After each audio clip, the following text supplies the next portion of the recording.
Mesdames et messieurs, bonjour et bienvenue à cette émission Les lendemains du Conseil présentée par la Ville d'Amos. Aujourd'hui, nous allons faire le résumé de la séance du 20 septembre dernier avec M. le maire, M. Sébastien Dastou. Bonjour, M. Dastou, comment allez-vous? Bonjour, ça va très bien. Oui, l'automne est débuté aujourd'hui. Alors, oui, température un peu maussade, là, profiter de la journée parce qu'il fait encore, on va avoir une belle journée, peut-être pas au niveau des nuages, mais par contre, il va avoir une belle température au niveau de la chaleur. Et Après oui, ça va après ça va être l'automne. Demain, c'est vraiment l'automne. Plusieurs points à l'ordre du jour. Quand même une séance assez tranquille. Quand même rapide. Oui. Parfait. On débute avec l'acquisition de pompes. Bien, juste vous mentionner, là, les pompes, c'est au niveau du soit de l'eau usée ou de l'eau potable. On fait toujours la réfection de certaines pompes pour s'assurer que nos équipements sont en ordre. Et là, on a aussi une réserve qui est prévue pour ça. Alors, c'est déjà pré-budgété. Il y a 2 pompes là, pour le réseau d'eau usée qui sont fournies par Xylem. C'est un montant de 25 600. Mais il y a aussi Chem Action qui va nous fournir aussi des pompes à injection pour 16 372. Donc, parfait. On parle régulièrement que nous avons des emplois disponibles à la Ville d'Amos. Alors là, on fait les engagements aussi en conséquence. On a engagé une pompière à temps partiel. Ben oui, une nouvelle pompière, Chloé Milo. On espère qu'elle va se plaire avec l'équipe. Puis, c'est toujours plaisant là, d'avoir des femmes là, qui décident de venir participer à notre vie de caserne de pompiers. Oui, et je n'ai pas le décompte, mais on en a quand même quelques-unes, des pompières. Et c'est le fun de voir qu'on continue à en avoir. Vous avez fait procéder à l'abolition d'un poste? En fait, c'est au niveau du développement économique. Là, au fil des dernières années, on avait changé quelques postes. On avait ajouté une secrétaire commis. Il y a un autre petit réaménagement. Il y a eu des changements là, dans les postes. Alors, on a décidé d'abolir le poste de secrétaire commis au développement économique. C'est un remaniement. Très bien. Et au niveau des engagements, il y a 3 nouvelles personnes qui ont été engagées. Oui, en fait, on a Justin Ruel, qui est un guide surveillant. Un guide surveillant, voilà. Puis on a aussi eu 35 CV. On a passé 10 personnes en entrevue pour un opérateur de camions lourds. Ah oui. Alors, on en a engagé 2, David Lemrise et Andréane Toussaint. OK. Donc, si je ne me trompe, c'est notre plus jeune employé au niveau du guide surveillant. On ne pense pas qu'on a eu des employés plus jeunes. Et notre première opératrice de machinerie lourde. Wow! Donc, on a déjà eu une première journalière, maintenant c'est une première opératrice. Alors, changement de culture, c'est partout. Vous avez fait l'acquisition d'un logiciel. C'était pour quel... Bien, la balance, on a un parfait. logiciel pour la balance qui commençait vraiment à être plus à jour. Vous savez, plus on fait d'automatisation, plus on fait d'amélioration de procédés, puis on veut que les logiciels se parlent, on veut qu'ils soient user-friendly pour nos citoyens, mais pour aussi nos employés. Bref, on a décidé d'aller vers Sigma Recyc pour un logiciel à la balance. C'est un montant de 23 000 OK, la balance est à l'éco-centre et on sait qu'au niveau informatique, ça évolue tellement qu'il faut s'ajuster régulièrement. Pour ce qui est du contrôle des animaux, il y a eu une modification? Bien, c'est notre règlement. On a tout revu le règlement du contrôle des animaux il y a quelques années. Oui. Amos avait décidé de faire le micropuçage des animaux, des chiens et des chats. On a été obligé d'admettre que c'était ambitieux que tous les chiens et les chats soient micropucés dans les délais qu'on avait mentionnés. On s'entend là, que pénurie de main-d'œuvre, pandémie. Oui, on n'avait pas prévu ça. On n'avait pas tout prévu ça. Ben non. Alors là, tout ce qu'on dit, c'est qu'on va permettre le micropuçage jusqu'au 1er janvier 2023. Donc, Parfait. On encourage quand même les gens à le faire le plus rapidement possible. Mais c'est sûr que, il faut prendre un rendez-vous, il faut qu'il y ait de la disponibilité. Alors, vous aurez un petit sursis de ce côté-là. On ne fait pas ça pour rien. Le micropuçage, c'est vraiment pour être en mesure de retracer l'animal, quand on retrace l'animal, qu'on soit en mesure de retracer son propriétaire. Il y a une question aussi ça coûte des frais. Quand on récupère un animal, il faut le traiter avec les normes de santé animale, de respect des animaux. Alors, il y a une facture qui vient avec ça. Alors, on veut être en mesure de pouvoir retrouver le propriétaire. Il faut responsabiliser les propriétaires d'animaux. Et c'est dans l'air, là. Je m'attends que d'ici quelques années, toutes les municipalités vont l'adopter. Énormément de municipalités ont ce règlement-là. Et si on fait juste effleurer les médias sociaux, on peut voir la quantité de chiens et de chats qui sont perdus tous les jours. Tous les jours, il y a des personnes qui recherchent leurs animaux. Fait que, important. Vous voulez nous parler un peu du centre entrepreneurial? Oui, bien, le centre entrepreneurial, là, c'est bon, l'ancien bâtiment là, à Mexford, l'ancienne scierie Julia Terrien. Oui, la ville en a fait l'acquisition. C'est un bâtiment qui est considéré industriel. Une municipalité ne peut pas commencer à faire de l'industrie pour son propre gré, là. Alors, on doit faire un règlement pour expliquer à la population et au gouvernement c'est quoi l'optique du bâtiment et en même temps, c'est quoi le budget d'opération du bâtiment. Alors, nous, on a fixé à 430 000 le montant maximal qu'on va injecter annuel pour le bâtiment. Ça a l'air d'un gros montant, mais là, il faut comprendre qu'il y a du déneigement, il y a de l'électricité, il y a des employés qui doivent opérer. Il y a plusieurs choses alentour de tout ça. Je tiens à rassurer la population. Le bâtiment est voué à être développé en centre entrepreneurial. On a un plan qu'on est en train de mettre en place. Le bâtiment a été racheté. Présentement, il est loué. Il y a plusieurs locataires dedans. Il fait ses frais. Alors oui, on a acheté un bâtiment. Il y a des gens qui sont dedans. Ça fait ses frais. Ça veut dire que ça ne coûte rien présentement sur le compte de taxes. C'est sûr que bon, c'est un actif supplémentaire. Ça amène de l'opération supplémentaire, mais tout est calculé. Et l'objectif, c'est vraiment de le développer, d'en faire un outil de développement économique. Vous allez voir dans les prochaines années, ça va prendre forme, ça va prendre vie. On fait ça pas à vitesse grand V, on fait ça tranquillement. C'est un beau projet. Vous aviez un point aussi qui touchait le refuge Pajot? Oui, le refuge Pajot, on a une entente annuelle. Puis dans l'entente, il y a aussi la volonté que le refuge fasse toujours des nouveaux projets ou dépose des nouveaux projets. Alors, c'est de leur remettre le montant de 10 000 pour le projet Faire vivre la légende. La légende, on s'entend que c'est M. Pajot et sa famille. Il y a beaucoup d'informations qui ont été prises au fil des années là, sur des vidéos, des bandes sonores, des photos. Et c'est vraiment là, pour bonifier l'attrait puis de commémorer l'histoire de M. Pajot là, directement à l'accueil du refuge. Très bonne initiative. Au niveau des informations publiques, s'est déroulé dernièrement le Gala Élite, qui était une reconnaissance pour les entreprises et commerces du territoire. Une très belle soirée. Oui, une très belle soirée. Bon, c'est sûr qu'il a fallu qu'ils servent sur un scène là, parce qu'avec les critères, la pandémie et tout ça, c'est pas toujours évident. Ça a changé beaucoup là, dans très peu de temps. Alors, félicitations aux organisateurs. Je vais vous dire que ça a fait du bien de rencontrer des gens, de pouvoir festoyer, toujours dans le respect des normes sanitaires, de façon prudente. Mais écoutez, c'était vraiment une belle soirée. Je tiens à féliciter tous les lauréats, les gens qui ont gagné. Vous êtes importants pour la ville d'Amos. Vous êtes importants pour, je dis ville d'Amos, mais c'est pour la MRC d'Abitibi. Et de maintenir la vigueur économique et de vous reconnaître. Je trouve que c'est un bon coup de la Chambre de commerce. Alors, félicitations à tout le monde. C'était vraiment une belle soirée. Et au comité organisateur, parce que nous, de notre côté, dimanche matin, on a remis nos certificats de citoyenneté à nos jeunes enfants qui sont venus au monde récemment. Et on était seulement un petit groupe et tout un changement de logistique au niveau de la présentation. Donc, bravo aussi au comité organisateur. Oui, puis il faut continuer d'organiser des activités, même si c'est complexe. Les gens sont friands de sortir et de voir du monde. Parfait.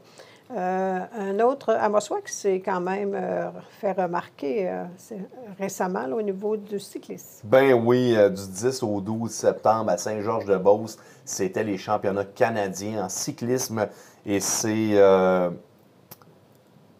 Jérôme Gauthier qui a remporté le championnat junior canadien. Alors, c'est pas peu dire. Il y a une brillante carrière dans le cyclisme pour lui là, dans les prochaines années. Félicitations, c'est tout un exploit. Et félicitations au club parce qu'ils nous ont fait ressortir beaucoup d'athlètes au niveau régional, provincial, national.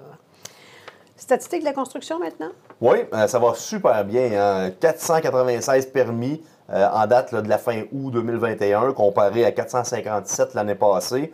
On parle de 31,2 millions versus 27,6. On se rend compte qu'il y a une vigueur économique. Les gens rénovent leur maison. Il y a encore plusieurs bâtiments, de nouveaux bâtiments qui sont en construction. Alors ça, c'est bon signe, surtout là, en ère de pandémie, là, de voir là, que la ville d'Amos se démarque bien. C'est un super indicateur de performance pour bien déterminer si la ville continue de grossir, d'évoluer en tant que richesse. Puis ça, ben, c'est toujours bon aussi pour le compte de taxes parce que ça fait des entrées de taxes supplémentaires. Peut-être juste mentionner aussi qu'il y a beaucoup de travaux qui se font en ville présentement. C'était aussi pour ça. On voulait profiter là, de l'ère pandémique pour 3 choses. Hein. D'abord, faire des travaux parce qu'on sait que les gens sont un peu plus sédentaires et moins d'activité, donc moins de problèmes de circulation, même si ça cause des problèmes, j'en conviens, mais le temps était quand même plus propice. L'autre chose, c'est de faire travailler notre monde, faire travailler nos entrepreneurs. Tout le monde a eu des contrats. Ça aussi, c'est bon pour l'économie. Il ne faut pas oublier là, que la municipalité, c'est un moteur économique. On ne voulait pas rentrer en récession. C'est important de voir que les gens font des rénovations, en ont profité. La ville aussi en a profité. Alors, tout ça fait qu'on va sortir de la pandémie avec une bonne condition financière. Et c'est le temps de rénover puisque les matériaux ont baissé et que les outils sont en spécial. C'est bon. Ça faisait le tour de notre séance du 20 septembre dernier. La prochaine séance, la dernière avec votre conseil actuel, qui est le lundi 4 octobre. Ben oui, déjà.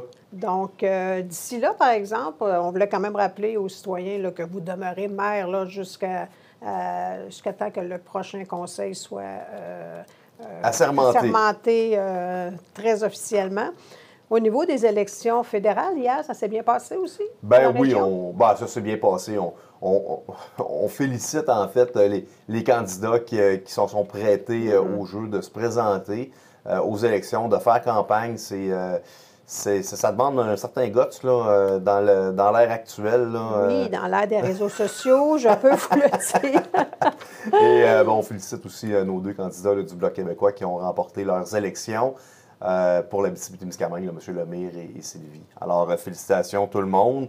Et là, maintenant, on se penche sur les élections municipales. Donc, jusqu'au 1er octobre, les candidats peuvent venir déposer leur candidature à l'Hôtel de Ville. Et ensuite, 7 novembre, ça va être les élections municipales. Et vous me disiez qu'on pouvait suivre l'évolution des mises en candidature, soit sur l'application de la Ville ou sur le site Internet. Parfaitement. On met ça à jour. À chaque fois qu'on a un candidat, on met nos sites à jour. On voulait profiter de l'occasion pour parler des nouvelles, pas des nouvelles lumières, mais des nouveaux panneaux de signalisation là, qui ont été modifiés récemment là, pour le virage à droite sur le rouge. Bien, ce qui arrive, c'est qu'une des problématiques qu'il y avait au centre-ville pour la fluidité du trafic, c'est qu'on ne pouvait plus virer à droite sur un feu rouge parce qu'on ne voulait pas qu'il y ait de conflit avec les gens qui traversent quand le piéton, le bonhomme de piéton blanc est allumé.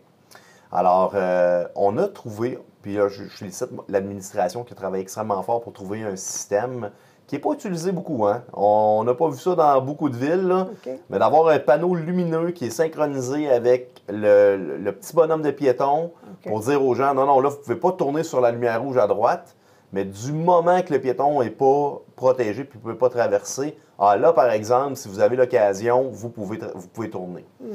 Je dirais là, que 85 % du temps, vous allez pouvoir virer à droite sur un feu rouge. Et là, c'est sûr que les gens disent l'accumulation n'est pas faite pour ça. Mais écoutez, là, il y a quand même un bon nombre d'intersections que les accumulations le permettent. Ne serait-ce qu'au pont, quand on arrive du boulevard Mercier pour virer à droite, ça désengorge, c'est beaucoup plus fluide. Et c'est sûr que quand il n'y a pas de trafic, là, je dirais là, sur les périodes plus de nuit, de soir, c'est aussi beaucoup plus fluide parce qu'on n'a pas besoin d'attendre, on peut traverser ou on peut tourner rapidement. Alors, j'espère que vous allez être satisfaits. C'est quelque chose que ça fait plusieurs mois qu'on travaille. Ça a été long d'obtenir les équipements, de les faire installer. Encore là, je remercie les équipes qui ont travaillé sur la proposition, trouver le matériel, puis l'installer. En tout et partout, c'est 9 panneaux qui ont été réajustés. Et il y a plusieurs commentaires positifs présentement sur les réseaux sociaux. Mais avant de voir ça négativement, allez en faire l'usage, l'utilisation, vous allez voir que c'est quand même assez bien Même fait. au cours des derniers mois, on a déjà fait certains ajustements au centre-ville et on voyait déjà une grosse différence. Et avec ces panneaux-là, c'est sûr que là, on va s'habituer, là, parce que, bon, le panneau, il est différent. OK, il n'est pas allumé, je peux passer. On va avoir un petit ajustement, mais ça va très, très bien. On voulait glisser un mot sur l'éco-centre. Bon, depuis le 16 septembre, on a changé l'horaire de l'éco-centre, mais on voulait faire un rappel aux citoyens parce qu'on s'aperçoit que les gens déposent des débris un peu partout, dont à l'entrée de l'accès à l'éco-centre. Et c'est très dommage. Donc, on rappelle les heures, c'est sur notre site Internet, notre application mobile. Bien, tu sais, à la base, il faut comprendre qu'un site d'enfouissement technique, là, l'éco-centre, là, c'est un centre de coût. Ça coûte de l'argent pour les citoyens. Fait que si vous allez porter, puis je vais le dire comme ça, vous dompez vos affaires en avant de la barrière parce que c'est fermé, bien, c'est sûr que c'est des manutentions, c'est du temps, je vais dire, du temps extraordinaire pour nos employés. Puis c'est pas bon pour l'ensemble de la population. Alors, bon, allez sur les sites Internet, allez sur l'application mobile, vous allez voir les heures d'ouverture. Oui, ça peut changer.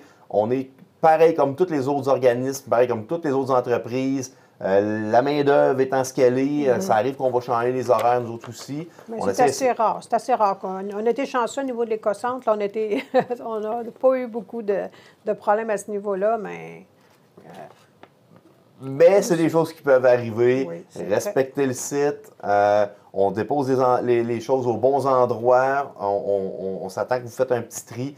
On s'attend que vous attachiez votre transport. On trouve plein de choses sur le bord de la rue. Encore là, c'est du temps que ça nous prend pour aller s'occuper de ça. Des branches, des plastiques, toutes sortes d'affaires. Soyez un peu respectueux. De trier les matières, Et on était à la veille aussi d'offrir la deuxième collecte là, des encombrants là, au mois d'octobre. Donc, attendez quelques semaines et on va aller le chercher. Si les heures ne vous adonnent pas, on va pouvoir aller récupérer votre matériel. Et voilà. Merci. On a eu la présence de petit Yogi la semaine dernière au centre-ville. Il n'avait pas son panier de pique-nique, mais il rôdait dans les parcs. Ben oui, il y a des ours. Hein? Il n'y a pas beaucoup de nourriture dans le bois. Les ours sont affamés. Alors, soyez prudents. Si vous voyez un ours, ben, le premier réflexe, c'est vraiment d'appeler la protection de la faune. On a un bureau à Amos. Si c'est en dehors des heures, appelez la Sûreté du Québec. Mais surtout, soyez prudents. Oui, ne vous approchez pas. Et on voulait terminer avec des activités culturelles qui regorgent dans tous les secteurs de la ville. C'est vraiment hallucinant de voir le nombre d'activités qu'on peut avoir. On invite les gens à voir nos programmations, aller sur notre site Internet, notre application mobile. Vous allez voir que ça regorge d'activités, Théâtre des Escales. Et la semaine dernière, on a reçu aussi la programmation là, de Théâtre des Escales, Centre d'archives et Bibliothèque municipale. Fait que... Théâtre des Escales, beaucoup de billets disponibles. La semaine des bibliothèques, beaucoup d'activités. Oui, effectivement. Alors, suivez je l'ai dit souvent hein, aujourd'hui, mais suivez le Facebook et la page Internet de la Ville d'Amos. Oui, sans problème.